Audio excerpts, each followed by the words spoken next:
Again, I'm Doug Weinstein, and I am Diamante Kendrick's attorney. Yes, sir. If I speak to you in a normal speaking voice, can you hear me okay? Absolutely. I don't need to yell or shout. You do not. Okay. All right, cross-examination. This cross is probably going to be really short, especially after he said Your all Honor, that. for the record, I'm just putting 1AS back with Ms. All right, Winfrey, and I'm taking back the ones that were not admitted. thank you. You're welcome. I don't think cross will take that long. This is not. Okay. I think that's it.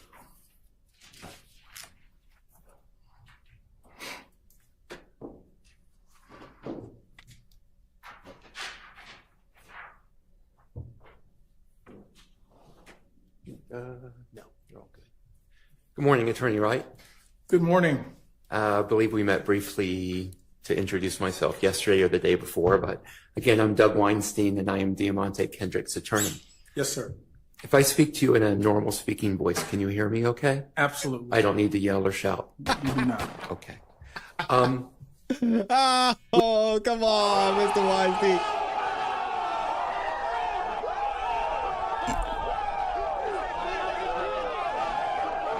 Doug Weinstein being petty. Come on now. Myself yesterday or the day before, but again, I'm Doug Weinstein, and I am Diamante Kendrick's attorney. Oh, man. If I speak to you in a normal speaking voice, can you hear me okay? Absolutely. I don't need to yell or shout. Y'all You do type the not. W's in the chat for Doug Weinstein.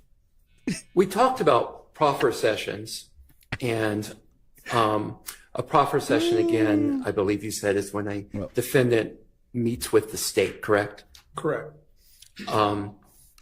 So to avoid legalese, I'm just going to talk about meeting with the state instead of using that word proffer. Okay? Yes, sir. All right. So if there would have been a meeting between Mr. Sledge and the state, you would have been there, correct? Yes. Was there a meeting between Mr. Sledge and Attorney Love before December 27th? No. Not that I have any recollection of, and I was, I never want to give an incorrect answer, so I was cautious, but I don't believe we ever actually sat down for a proffer. Was there a meeting between a meeting between Mr. Sledge and Attorney Hilton before December 27th? No. Was there a meeting between Mr. Sledge and any member of the district, any attorney in the district attorney's office before the 27th of December? Not that I'm aware of, no. What about an investigator with the attorney's office? No. I have a slight objection just as to clarification because there, I'd ask that the meeting part based on other interactions, just vague. Was there any The meeting? objection is vague. Okay, let me clarify. When I have used the word meeting, what I mean is a proffer session. So to all of those questions, if I had used the word proffer session, were there proffer sessions? I'm not aware of any proffer session that was ever conducted or even a more informal interview with anyone from the DA's office or law enforcement as it relates to this case. So there being no proffer sessions, I believe you received the first proposed plea agreement on December the 27th with a series of factual acknowledgments, correct? Yes. So how in the world, to your knowledge, did the state come up with those factual acknowledgments for your client to agree to without having met with your client? Your Honor, I'm going to object based on relevance and speculation as it pertains to how the state did something or came up with something. Then get on the stand, sister. I believe the state was trying to surmise through its overall Well, investigation. now, he asked your personal knowledge, so if you could answer that, please. I don't have any personal knowledge how the state came up with these factual problems. So you don't know how the state put those words in your client's mouth? I do. As to the characterization of Sustained. Okay. How many plea negotiations have you conducted in your career? Definitely over 1,000. Jeez. maybe 1 to 2 or 1 to 3,000 over 30 years. Okay. And these plea negotiations are like any other negotiation that takes place between parties, correct? Absolutely. There are things that you want in the final agreement, right? Yes. They're the things the state wants in the final agreement, correct? Yes. Do you get everything you want in that final agreement? No. And is this plea any different than the other pleas where you don't get everything you want? No, it's not. I have no further questions. All right. Does anybody else have questions from the defense? For Your Honor, I this have witness? a motion as to part of that, but I'll ask it at the time that we break. Okay. Mr. Adams. Yes, thank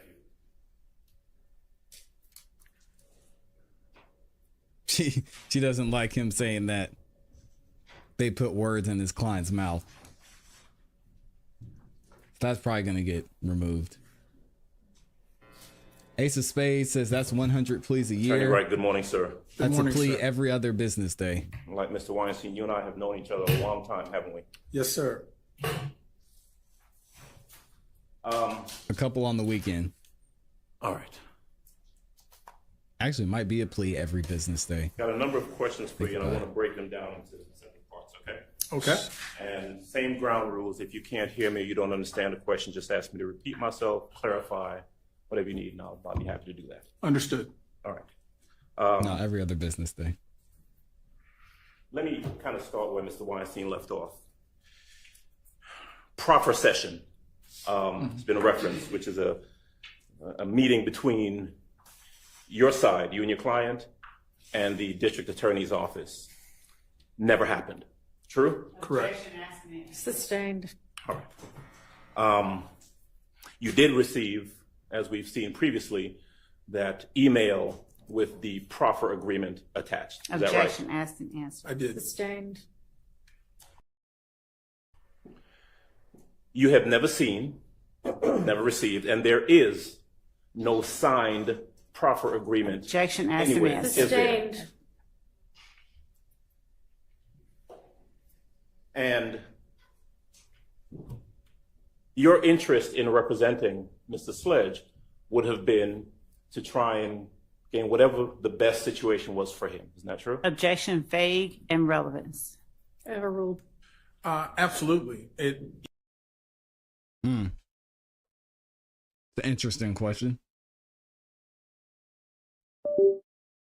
In anything, the best interest of my client, that is tantamount. That is the absolute goal.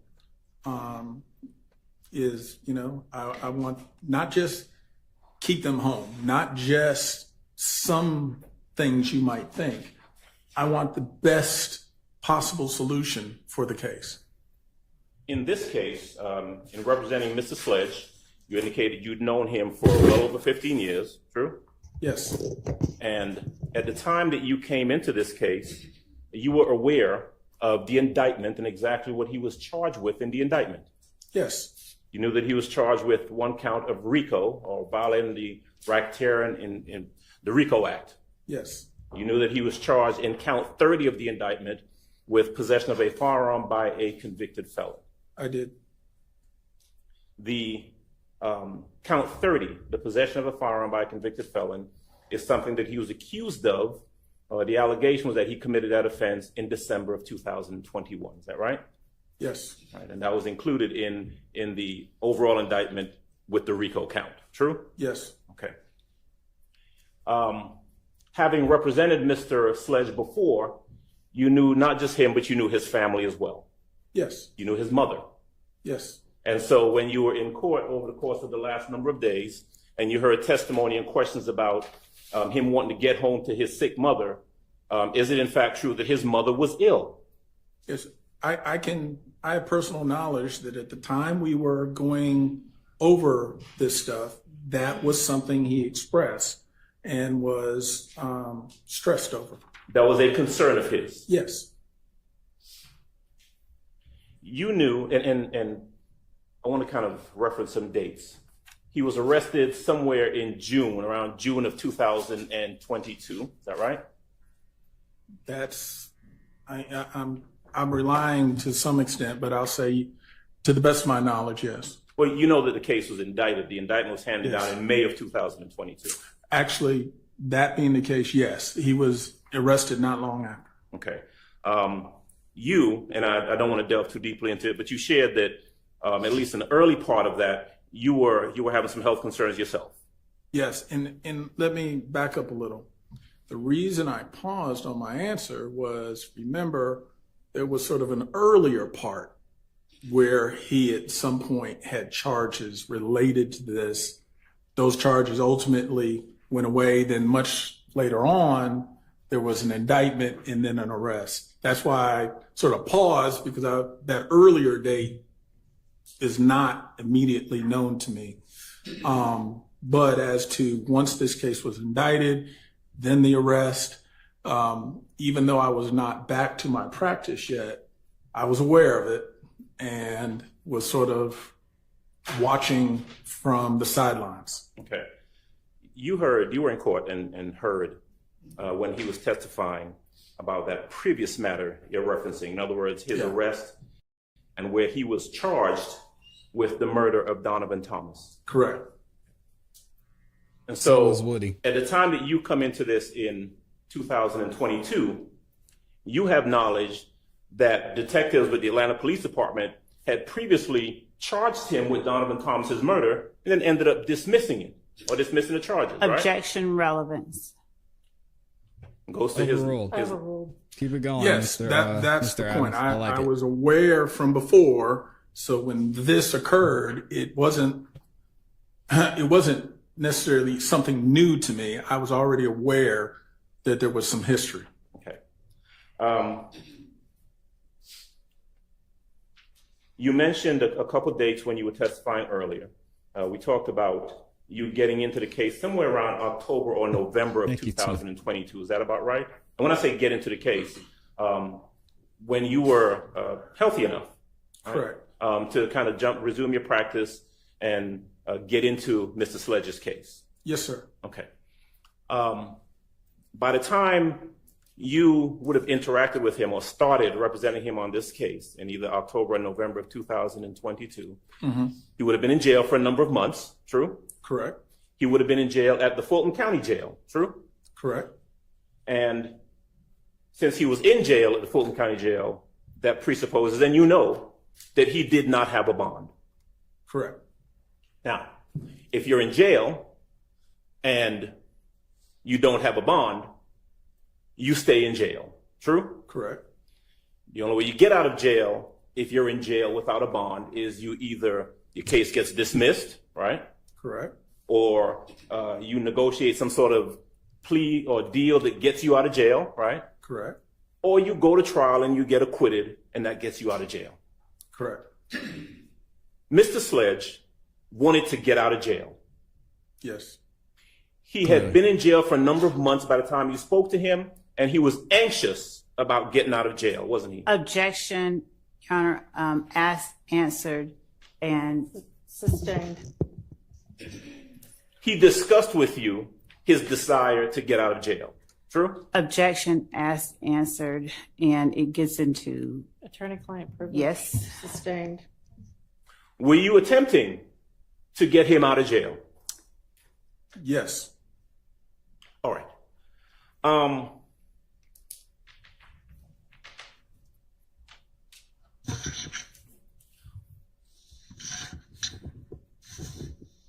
Now, Mr.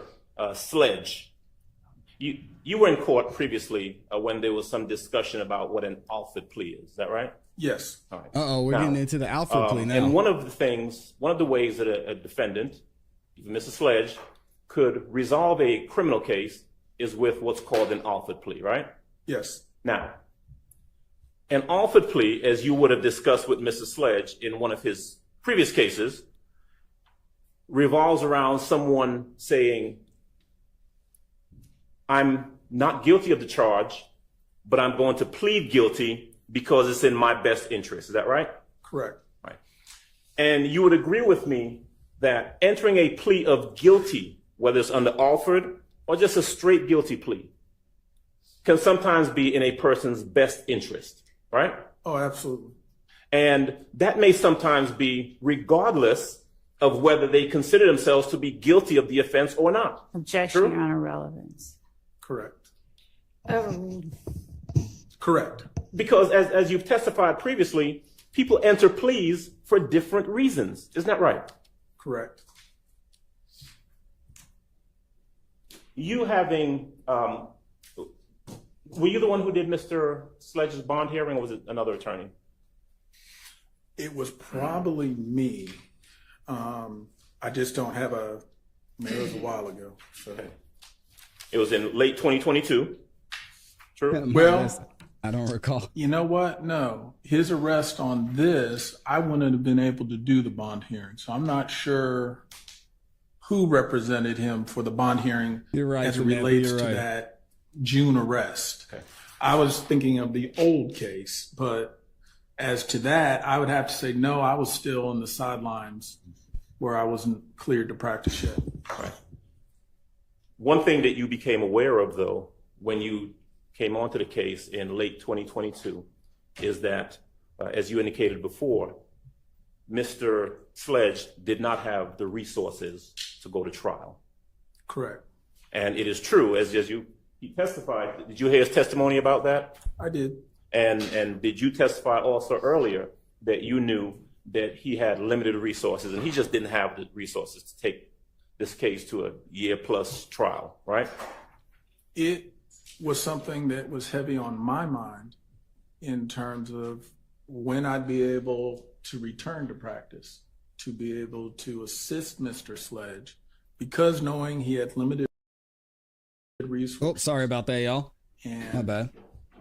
even, I guess, because of the relationship over the years, even though he didn't have the resources I would have liked to become involved in this case, I was going to do what I needed to do to help him. And therefore, even though it wasn't, a huge fee for, or resources for a big year plus whatever kind of trial, I wanted to get involved, make sure I'm here to get him out of this situation and help him in this case. So I know that was a long answer to your question, but yes, it was something actually heavy on my mind, which made me say, let me get back, be healthy and effective in making sure I can represent him. One of the things that you would have discussed with your client, with Mr. Sledge, would have been the risks of going to trial. Is that right? Yes. That is certainly something that you would have counseled him to consider in regards to what decision he made. True? Yeah, every client, we're going to have that conversation. It is true that you would have counseled him that, hey, look, Mr. Sledge. Objection, Your Honor, when it gets into specifics of the risks that Mr. Wright considered existed in this case. I think that is privileged information unless now Mr. Sledge has waived. all right. Well, Mr. Wright understands the obligations of the attorney-client privilege, so please do not reveal any attorney-client. She said the same thing about the last attorney that was on the And I stand was too. going to say, I cannot answer that question because you're asking me something specific to Mr. Sledge. Sure. What you knew, though, is that had he gone to trial and been convicted, he would have been facing a potentially long period of time in prison. I would say I would know for any of my clients that when you're facing these kind of charges, the potential consequence of a conviction could be a very lengthy sentence. So it's extremely serious. So you want to make sure you can stand guard and do the best to make sure you get the best result for your client. And that is something that you would, without going into any specifics, that is a factor that you would have discussed with Mr. Sledge. True? Again, not specific to Mr. Sledge, but to all my clients, to make sure that their eyes wide open. We got to talk about the good, the bad, all the possibilities, so that you can make sure as an attorney that my clients have a full understanding of the risk, the reward, and all the possibilities in between so that they make an informed decision on what they want to do.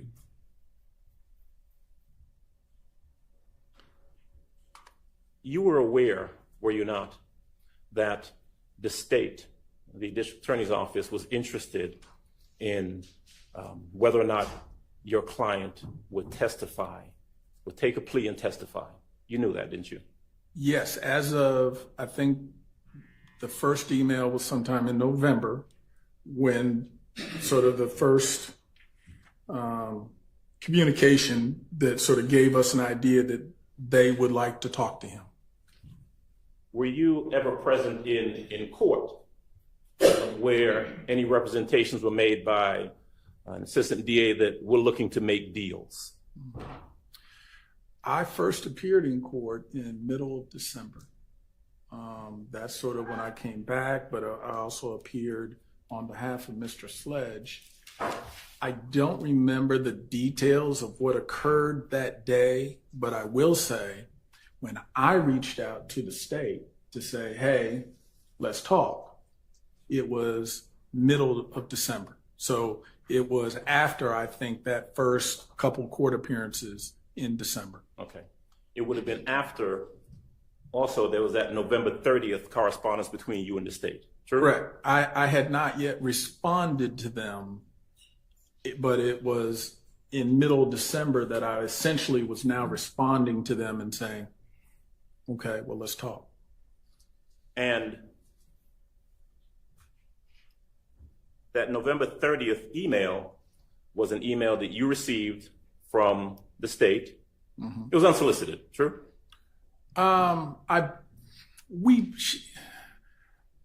It's easy when you have emails to say, I remember this. It may have been a phone call where it is customary that even though you may see us in court, everyone seems to be one side or the other arguing. Professionals, we call each other, we talk, we communicate about different cases we may have going on.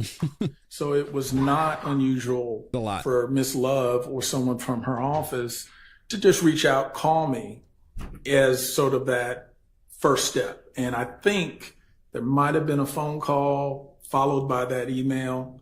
But again, I just don't have a recollection of a phone call or what the conversation is, but it wouldn't have been unusual. I've known Miss Love probably 10, 12, also maybe 15 years. Okay. So as one professional to another, it would not be unusual for her to reach out to me to basically see, is my client interested in something? Now, during that period of time, from November 30th to whenever it was you reached out to the DA's office, I started having some conversations with them, you would have been talking to your client about what he wanted to do in regards to resolving the case, sure?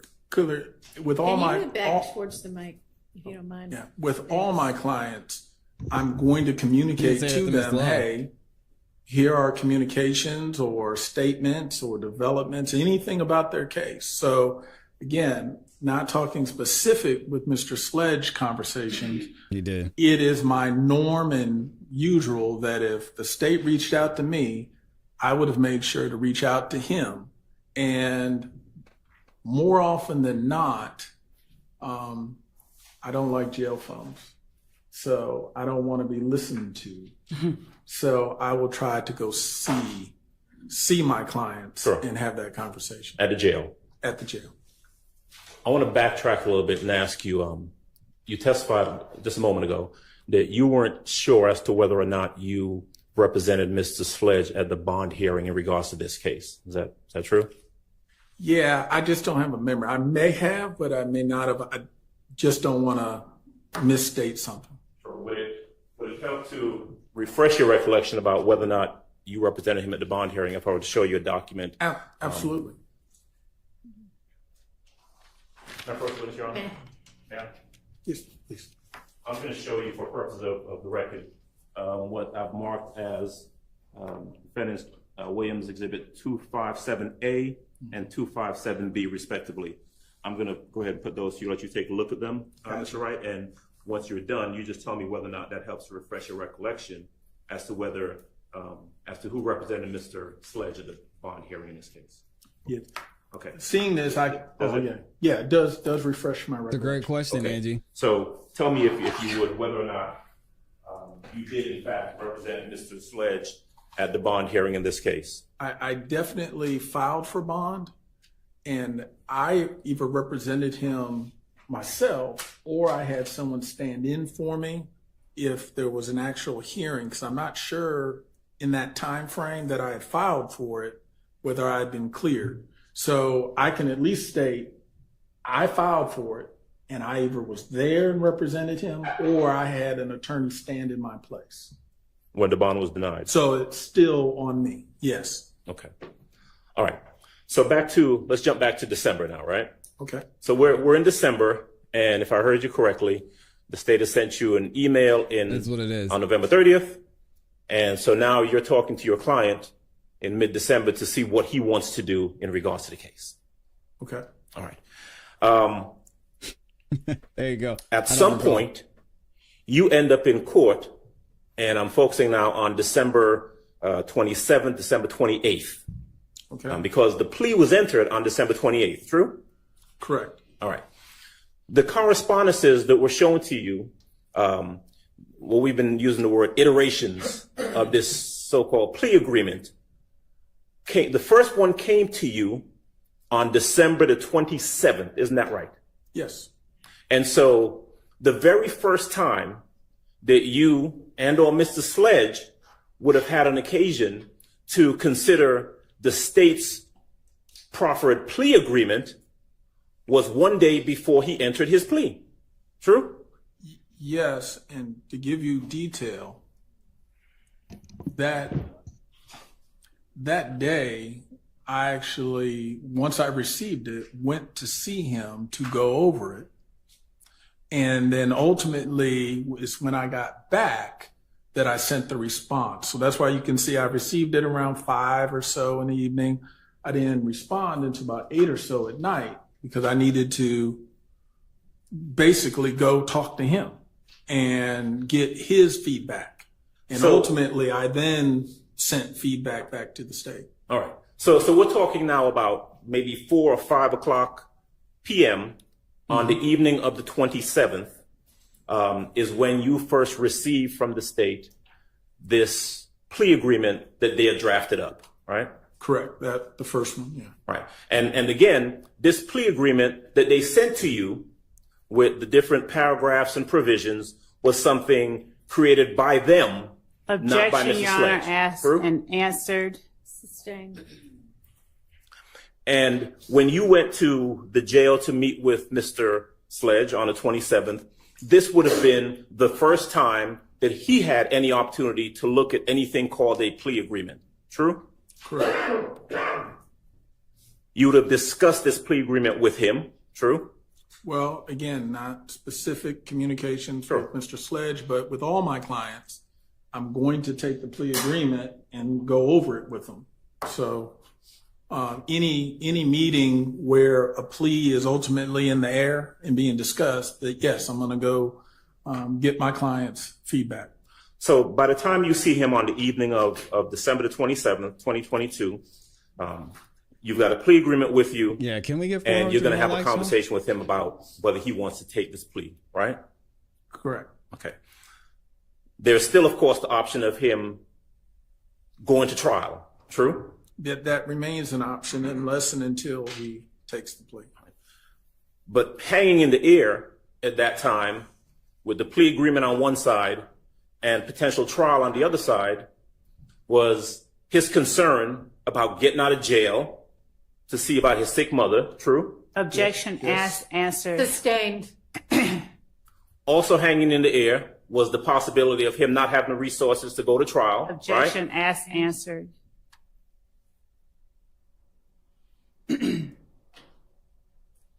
Come on, Judge And Whitaker. as you would do with any client, you'd have discussed whether or not there were things in that plea agreement that the client simply could not agree to or would not agree to. Objection Sure. asked and answered. Overruled. I would say again, not specific to Mr. Sledge, but when a client reviews a plea agreement, if there are factual allegations, because there's not always factual allegations in the plea agreement, but if there are, we're going to go over those. And if we go over those and there's some disagreement or there's some need for clarification, that's something that I will go to the state and indicate, hey, there's some issues here. We need clarification or changes or what have you so that we can make sure these are accurate. And in this case, you actually did that, didn't you? I did send an email to the state indicating that there are some clarifications that we would like. Okay. So there's some negotiations now going on, or some correspondences, communications going on back and forth between you and the state. Is that a word? You on behalf of Mrs. Sledge and the state. Yes. From the 27th of December, carrying into the 28th of December, the next day. Yes. The next day, he's actually in court. Yes. He's brought into court, and you have an opportunity to talk to him in a holding cell, a holding area? Yes. Okay. He's in a holding area. And it's typical a lot of times that client will be one place, the state may be in here or in a conference room, and I'm sort of the messenger of sort, going back and forth to help facilitate a negotiation. You had the opportunity to discuss with the state that there was a factual allegation in their plea agreement that you did not want, or you wanted changed. Remember that? Correct. You talked about number 3. Correct. Now, the subject matter of that number 3 revolved around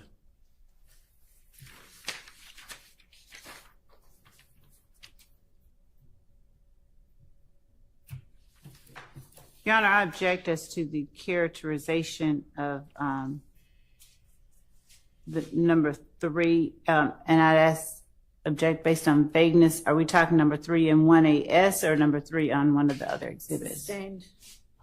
all right. Talking about the final version. Yes. Let's reference what ends up being the final version of the plea agreement. I believe that's states 1AS. Okay. Okay. Do you have those in front of you? I want you to be able to refer to them. I do not have that in front of me. No.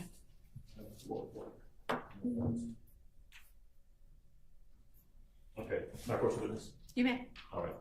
Mr. Wright, I'm going to give you what's been marked as states 1AS. And I've got some questions I'm going to ask you referring to that document, okay? Okay. You had a chance to see what would ultimately become states 1AS and the conditions, the provisions, the factual acknowledgments that were part of that document, true? Yes. Okay. Prior to the execution of that document on the 28th of December in court, you had an opportunity to communicate with the state that you had a problem, or y'all had, to use your words, some concerns about that factual acknowledgement, right? Yes. Now, that factual acknowledgement revolves around this incident about a video where Mr. Sledge was alleged to have been in a video holding a gun, making threats to someone else, to another person, correct? Correct. When the state presented any of the iterations, including that last one, right, of the plea agreement, they wanted Mr. Sledge. Objection as to what the state wanted. Sustained. The factual acknowledgement revolved around Mr. Sledge acknowledging that while associated with YSL and to support and express loyalty to YSL, the defendant, that would be Mr. Sledge, and co-defendant Demikian Garlington and Quindarius Zachary appeared in the video with another person.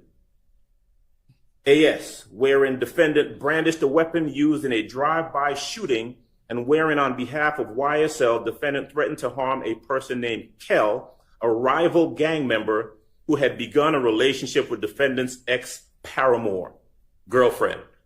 That was the factual acknowledgement, correct? That was the factual acknowledgement. Yes, and y'all can see that. You communicated with the state, and you requested that they change that, correct? Or that it be removed. Your Honor, objection is to compound. Yeah. And I don't, Sustained. They did not change it. Your Honor, I object and ask that the, whatever question there was, Can you pose a question? Sure. When you saw that factual acknowledgement in the manner that I've just read, in any of the iterations prior, leading up to the 28th, you communicated with the state and asked them that it be changed. True? Yes. They did not change it. True? No, they did not. He asked. Mr. He didn't Sledge. demand. Still initial that. Correct? Correct. And that's an example of sometimes, as other counsel has asked, you try to get everything you want in a negotiation. Some things you may have to live with. And ultimately, this was an item where They weren't going to budge. someone could try to argue whether two things are true at the same time. That is this just a boy-girl and another boy issue, or is it a YSL issue? But a decision was ultimately made that if it wasn't getting changed, we either had to live with it or stop the process. And ultimately, that stayed. But the reason that you wanted it changed, hold on. when you spoke to the state, you told them that that information was not accurate. True? True. You told them that this wasn't the factual acknowledgement that referenced it being done on behalf of YSL, that was not true. This was about a girl. Your Honor, objection about- as to the compound nature of that question. Sustained. Dang. You told them that that incident was not about a gang-related incident. True? True. You told them that it was about a dispute over a girl. True? True. But they did not change it. Objection asked and answered. Sustained. Were you present? You were present in court when Mr. Sledge testified that he thought that he would have an opportunity to, notwithstanding his initials, explain his answers if put on the stand. Did you hear that testimony? I did. Did you, again, without going into any privilege and to your observation, well, actually strike that. Did you have a conversation with the state about whether or not Mr. Sledge would be able to explain anything that he had some disputes with in the factual acknowledgments? The conversation was had back when we were doing the plea, and then even since then, it's always been broadcast or at least made clear by me, hey, if there are some differences in some of the content of some of these, my client will ultimately want to explain. If you put him on the stand and he testifies, he's going to want to explain what he means, as is when he acknowledged this, because something can be true, but also be true with other components to it. It's not always just one way that one person sees it as opposed to how another person sees it. And he wanted to be able to at least explain that. I think he often referred to it as his truth. And that was really him just wanting to explain. You discussed that with the state. Yes. Objection asked and answered. Overruled. You can answer. I would say yes. And again, You sometimes could say yes or yes. the state It's a little bit would vague. agree and they would make changes. Sometimes Okay, they here we would go. not agree. But it is incumbent on me to make sure, hey, eyes wide open, full disclosure. We've told you So it was not going to be a surprise that, well, Mr. Sledge may have a difference of opinion. It was your observation that the state wanted this plea to go through as much as Mr. Sledge did. Is that true? Objection, Your Honor. Relevance as to, and speculation as to what the state wanted. That wasn't what he asked, overruled. True. I had a belief. Okay, that's also not what was asked. Okay. Well, Maybe ask your question again. And relevance as to what the state wanted. Based upon your conversations with the state, your knowledge of the case, your communications back and forth with the state, your evaluation of the plea agreement, you formed or you observed that the state was just as interested in getting this plea done as Mr. Sledge was. Isn't that true? So objection. Go ahead. Objection. It calls for speculation about the state, and whatever his observation is or belief was is not pertinent to any material. Sustained. Okay. Was it your observation that the state wasn't really concerned with Mr. Sledge, they really wanted Mr. Williams? Same Sustained. And I have a motion as it relates to that.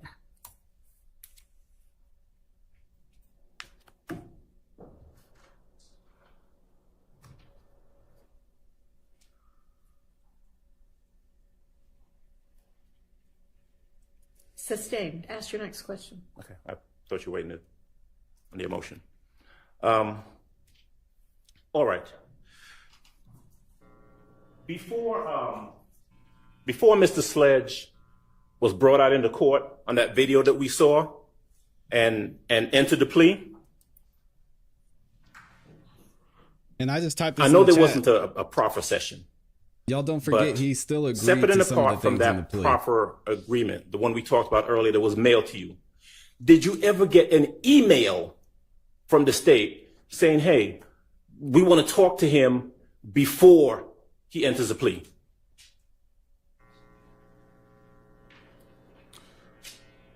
I'm not sure if they asked, but on the same token, my client never expressed an interest in talking to him.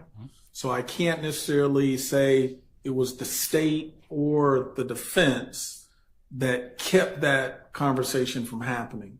Ultimately, the conversations really were just the negotiations back and forth. Okay.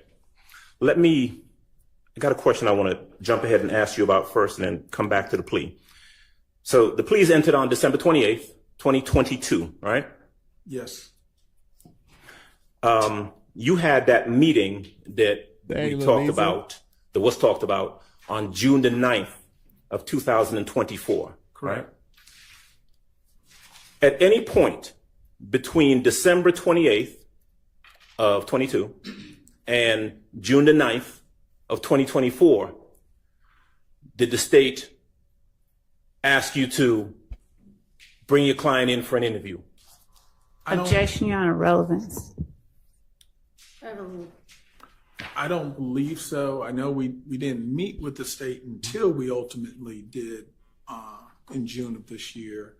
But we always just sort of figured we were standing by, and it was always our hope we weren't going to have to testify.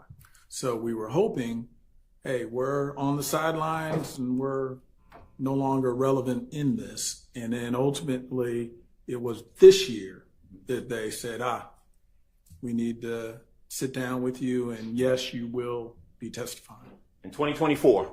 in 2024. No, no. In the middle of the video trial. evidence has been shown this entire trial. Sustained. Okay. How about this? Did the state ever send you any questions that they might want to ask your client? Objections, Your Honor. that's- Relevance as to whether or not the state ever sent any questions. All right, so move on to your next question. You knew when the plea was entered in December of 2028, that Mr. Sledge was a potential witness to be called at trial. Is that right? Correct. Okay.